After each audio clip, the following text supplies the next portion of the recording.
Assalamualaikum warahmatullahi wabarakatuh. Perkenalkan, nama saya Nabila Amelia Hapsari. Nomor induk mahasiswa 240201020760. Program studi PJJ S1 Manajemen, kelas MJ 604. Pada kesempatan kali ini, saya akan mempresentasikan jawaban ujian akhir semester mata kuliah Organizational Behavior dengan dosen Bapak Joko Suharyanto. Untuk soalnya yaitu yang pertama, berikan contoh konflik dalam suatu organisasi, mengapa bisa terjadi, apa dampak, dan bagaimana cara untuk menanganinya. Yang kedua, jika ada kasus tersebut di tempat kerja saat ini atau tempat kerja sebelumnya dapat dijadikan bahan pembahasan. Yang ketiga, menjawab dengan komprehensif berdasarkan teori perilaku organisasi. Berikut presentasi dari saya.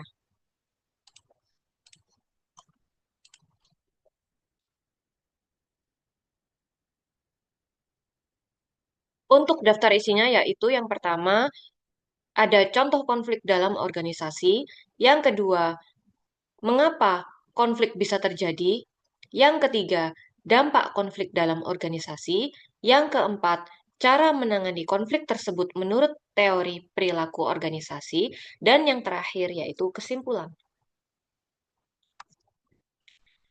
Untuk yang pertama yaitu contoh konflik dalam organisasi.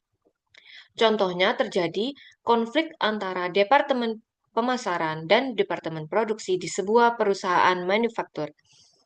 Departemen Pemasaran inginnya meluncurkan produk baru dengan cepat agar bisa merespons kebutuhan pasar yang dinamis dan kompetitif.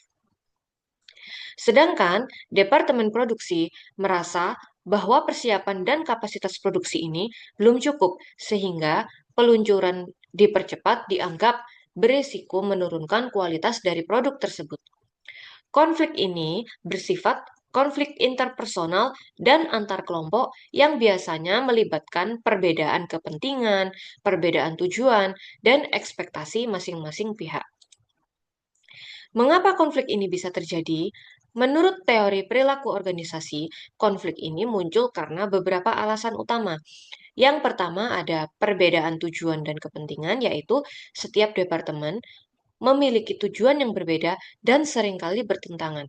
Departemen marketing berfokus pada pemenuhan permintaan pasar dan kecepatan, sedangkan departemen produksi fokus pada kualitas dan efektivitas proses. Yang kedua, komunikasi yang kurang efektif. Informasi penting mungkin tidak tersampaikan dengan baik atau terjadi miskomunikasi antar tim. Yang ketiga, sumber daya yang terbatas. Ketika sumber daya, waktu, anggaran, tenaga kerja, dan mesin terbatas, persaingan untuk mendapatkannya memicu konflik. Yang keempat, persepsi dan nilai yang berbeda. Setiap individu atau kelompok yang memiliki cara pandang, budaya kerja, atau nilai yang berbeda, itu dapat mempengaruhi interaksi dalam bekerja. Yang kelima, struktur organisasi dan peran yang tidak jelas, yaitu struktur yang tidak jelas dan tumpang tindih kewenangan dapat membuat tanggung jawab kabur sehingga menimbulkan ketegangan. Selanjutnya, yang ketiga yaitu dampak konflik dalam organisasi. Konflik dapat membawa konsekuensi positif maupun negatif tergantung bagaimana konflik tersebut dikelola. Untuk dampak negatifnya yaitu yang pertama, penurunan modal dan motivasi kerja, karyawan merasa frustasi, stres, dan tidak nyaman sehingga menurunkan kinerja dari karyawan tersebut. Yang kedua, terganggunya produktivitas, yaitu fokus energi tim dialihkan dari pekerjaan menjadi ke pertentangan. Yang ketiga, peningkatan turnover dan absensi, yaitu suasana kerja yang tidak kondusif menyebabkan karyawan mencari opsi yang lain. Yang keempat, pengambilan keputusan terhambat, yaitu konflik yang berkepanjangan memperlambat proses pengambilan keputusan. Yang kelima, yaitu memboroskan sumber daya. Waktu dan energi yang seharusnya untuk pencapaian tujuan usaha perusahaan menjadi terbuang sia-sia. Berikutnya yaitu dampak positif dari cara maaf Selanjutnya yaitu dampak positif dari konflik dalam organisasi. Yang pertama yaitu pemecahan masalah dan inovasi. Konflik yang sehat memacu diskusi kritis yang dapat menghasilkan solusi yang inovatif. Yang kedua, peningkatan pemahaman antar individu dan departemen. Proses penyelesaian konflik dapat memperkuat komunikasi dan kerjasama. Yang ketiga, mendorong adaptasi organisasi, yaitu konflik membawa perubahan dan pembaruan struktur atau prosedur yang lebih efektif.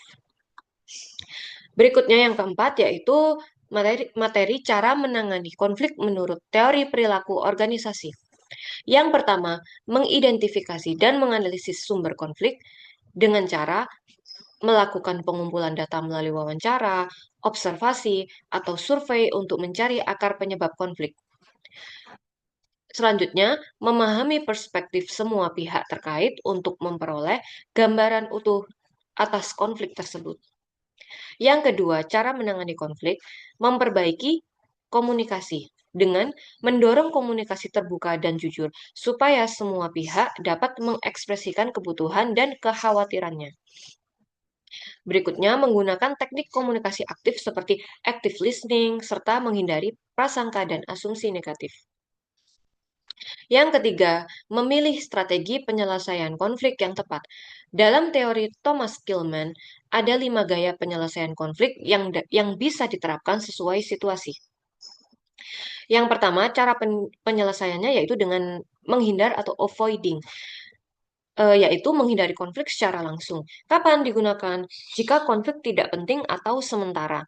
Yang kedua, mengakomodasi, yaitu mengutamakan kepentingan pihak lain digunakan ketika untuk menjaga hubungan sosial. Yang ketiga, berkompetisi, yaitu mengutamakan kepentingan diri sendiri. Kapan ini digunakan? Ketika dalam keadaan mendesak atau penting. Yang keempat, berkolaborasi, yaitu mencari solusi win-win atau win-win solution yang memuaskan semua pihak. Digunakan saat ada waktu dan ingin hasil yang lebih optimal. Yang terakhir, yaitu ada kompromi, saling mengalah sebagian untuk solusi cepat, digunakan jika solusi cepat diperlukan dan adil. Strategi kolaborasi sangat dianjurkan untuk konflik antar departemen agar solusi bisa menyeimbangkan kepentingan. Yang keempat, mediasi dan fasilitasi oleh pihak ketiga, yaitu jika konflik sudah kompleks, peran mediator, manajer, HRD, konsultan penting untuk membantu negosiasi. Selanjutnya, adanya mediator menjaga objektivitas dan menciptakan suasana diskusi yang kondusif. Yang kelima, pelatihan manajemen konflik, memberikan pelatihan kepada karyawan dan manajer agar mereka memiliki keterampilan mengenali potensi konflik dan mengelola emosi serta komunikasi secara efektif.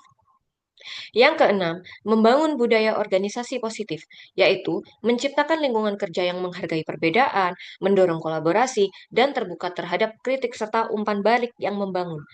Selanjutnya, adanya budaya yang inklusif dan suportif itu dapat menekan munculnya konflik yang destruktif.